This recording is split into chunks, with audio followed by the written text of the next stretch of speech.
5 minutos del Espíritu Santo. 21 de marzo.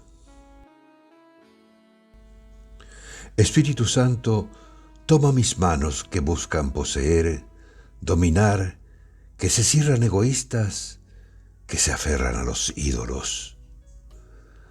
Tómalas, Espíritu, y conviértelas en caricia, servicio, sanación. Extendidas en ofrendas, abiertas para dar, elevadas para adorar, como las manos de Cristo.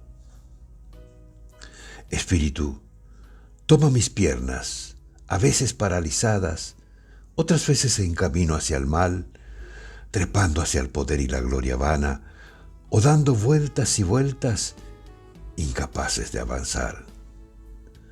Conviértelas en valentía, en marcha decidida, en camino hacia el otro, en búsqueda, como las piernas de Cristo.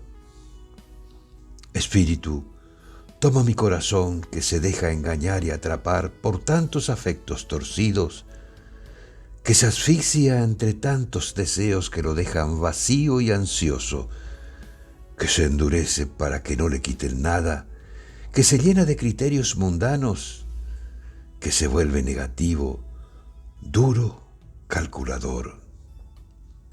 Tómalo, Espíritu Santo, y conviértelo en ternura, en compasión, en libertad.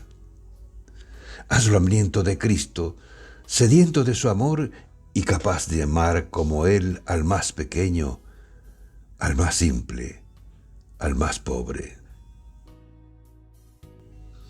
Cardenal Víctor Manuel Fernández.